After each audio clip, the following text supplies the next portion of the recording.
हर वो गलती जो हमें लगे कि आम पढ़ने वाला इसको गलत करेगा, तो हम कोशिश करते हैं हम उस पर आपको अलर्ट कर दें। तो एक गलती आप देखें सूरत यूसुफ आयत नंबर 50 पे, मा बालुन निस्वतिल्लाती, इसको लोग क्या पढ़ते हैं, मा बालुल निस्वतिल्लाती। यहाँ पर उन्होंने क्या गलती की कि लाम को उन्होंने आगे वाले लाम समझते हुए उसके साथ ज्वाइन कर दिया, हालांकि जो लाम से आगे वाला हरफ है वो स्किप हो जाएगा, उसको बीच में से हमने छोड़ देना है। और हमने यहाँ पर एक बात की थी, अगर कोई हरफ जिसके ऊपर नीचे कोई साइन नहीं होगा तो उसको आप छोड़ दें, ठीक है। अब हमने डायरेक्ट लाम को मिलाना है नून के साथ तशदीद आने की वजह से, ठीक है।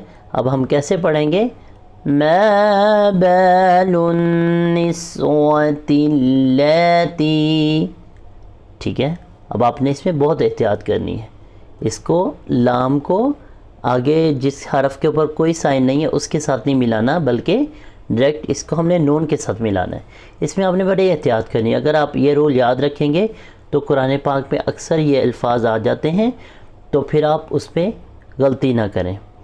एक दफ़ा आप सुन लीजिए, वक़ालल मलिकु तूनी बिही फलम्मा जाअहु रसूलु क़ाल इरजिअ इला रब्बिक फस्अलहु मा बालुन निस्वतिल्लाती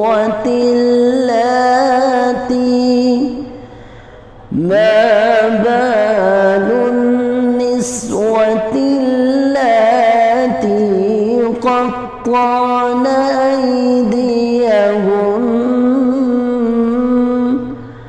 इन्न रब्बी बिकैदिहिन